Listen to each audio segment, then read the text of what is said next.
Bom, eu quero falar rápido, quero ouvir muito a opinião do Renato também. Eu, como membro do Ministério Público, também como presidente do Instituto, quero dizer o seguinte: nós estamos diante de uma investigação de um crime da maior gravidade.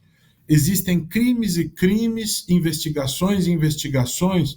Agora, deve-se ter clareza que é muito diferente você investigar um crime em que um batedor de carteira subtrai uma carteira de alguém na estação de trem, daquilo que você tem uma trama golpista em que você ataca a ordem democrática, em que 37 pessoas são investigadas, são indiciadas, são suspeitas por atacar a nossa ordem democrática. Por quê?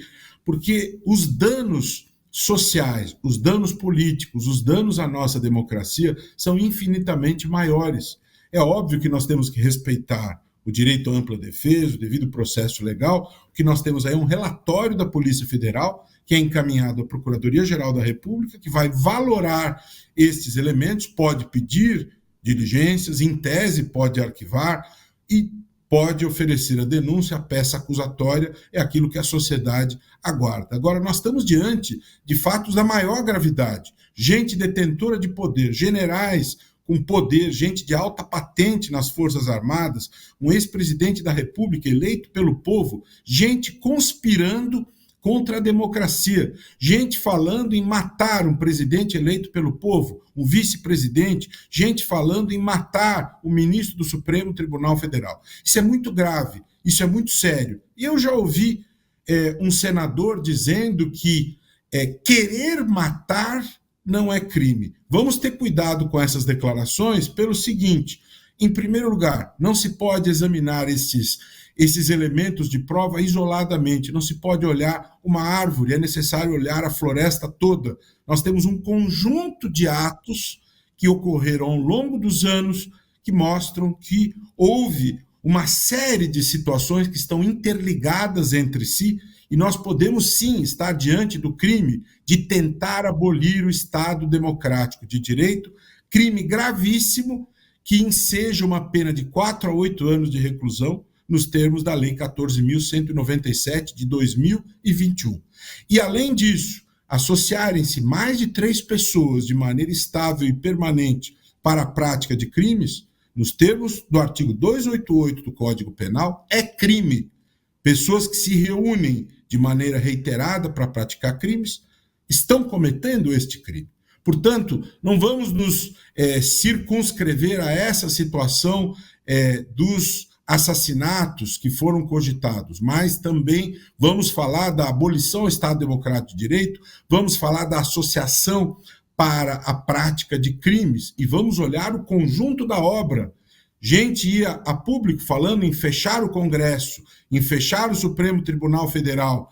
Muitos atos ocorreram ao longo do tempo do ex-presidente da República. Tudo isso foi investigado de maneira racional pela Polícia Federal e tudo isso é muito sério, muito grave, porque gera danos à nossa democracia e isso precisa ter a devida resposta por parte da Procuradoria da República. Essa são, no primeiro momento, quero ouvir a opinião do Renato Giannini Ribeiro. Nós também. Bom, eu concordo com tudo que Roberto Liviano disse, é bem isso. Nós estamos numa situação de um crime contra 200 e tantas milhões de pessoas. O Roberto falou, bom, uma coisa é você bater uma carteira, um crime contra uma pessoa. Outra coisa é você tentar destruir a base pela qual 210 milhões de pessoas vivem, convivem, podem viver em paz com as suas diferenças, porque democracia é isso. É respeito à diferença, é respeito a uma pessoa querer uma coisa, outra querer outra, e resolverem de diferentes formas, sobretudo por meio das eleições, da votação. Então, o que a maioria decide será seguido pela minoria, mas desde que não ultrapasse os limites dos direitos concedidos a todos. Quer dizer, existem direitos humanos que são direitos da minoria também contra a maioria. Mas, de qualquer forma, no regime democrático, nós temos a melhor forma até hoje criada de convívio numa grande sociedade, uma sociedade bastante povoada, que permite que muitas flores diferentes floresçam, muitas opiniões divergentes entrem em conflito, possam discutir. Veja, por exemplo, o que é a tramitação de uma lei no Congresso? Ela geralmente passa por questionamentos, a oposição, mesmo que seja minoria, consegue emplacar algumas emendas, algumas reformas. O resultado é que a lei sai melhor do que entrou, do que se fosse da cabeça de um só. Então, quando nós vemos gente tentando uma ditadura, é muito assustador, porque é destruir tudo isso que é uma planta laboriosamente cultivada. Mais ainda, é bom notar que esse planejamento de golpe de Estado incluía também assassinatos. Claro, você matar 3 pessoas pode até parecer pouco, mas são 3 pessoas-chave, 2 pessoas eleitas e uma pessoa que estava garantindo a limpeza, a solidez, como dizem os juristas, a rigidez, a pureza do sistema eleitoral e, portanto, do regime democrático. Então, o fato de que esse pessoal tenha cogitado isso é muito grave. Aliás, mais do que cogitar, nós temos que levar em conta que eles deram vários passos para isso. E nós temos provas contundentes. Temos gravações de áudio que vieram à tona ontem, do dia, nós temos mensagens, nós temos minutas, temos textos que foram impressos em várias formas. Claro, a gente pode dizer que houve uma certa estupidez, mas o fato é que fizeram tudo que puderam para tentar impedir a transmissão do poder ao presidente eleito, e nisso não foram, em momento nenhum, proibidos pelo seu chefe, pelo ex-presidente da República. Poderia muito bem ter mandado toda essa gente calar a boca e aceitar a transmissão e transmitir a faixa presidencial de 23, não. Ele passou o tempo todo estimulando isso, defendendo quem bloqueava o Estado, ocupava praças, estimulava os militares a darem golpe e também oferecendo a eles esperança de que ele iria se juntar a toda essa conspiração. Então, na verdade, nós temos um caso, raras vezes na nossa história, talvez nunca história. Nunca houve na nossa história um caso de golpe de Estado debelado dessa maneira e, além do mais, com provas tão fortes, com elementos de prova tão fortes, que permitam, enfim, um julgamento, uma condenação.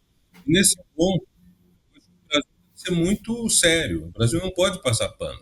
Veja, o presidente Juscelino Kubitschek, que era um homem bom, ele foi anistiando as pessoas que tentaram derrubá-lo.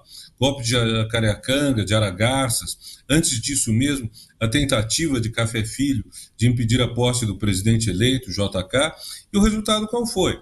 Houve mais uma tentativa de golpe em 61 para impedir Jango de assumir o poder e até mesmo ameaçando matá-lo, Operação Mosquito, pela qual alguns criminosos queriam derrubar o avião em que viria João Goulart de Porto Alegre a Brasília, mesmo matando o piloto, matando tripulação, matando todo mundo. Tivemos isso, tudo isso foi, vamos dizer, poupado, passou-se pano para tudo isso, resultado, 64, 21 anos de ditadura. Então, dessa vez, o Brasil tem que ajustar contas com os podres que existem na sociedade. E é importante que as próprias Forças Armadas assumam essa responsabilidade, porque uma maçã podre corre risco de estragar outras. Então, é muito importante que a corporação que tem valores de honra, de lealdade, mostre que a sua honra e lealdade é com o Brasil e não com os seus colegas de farda.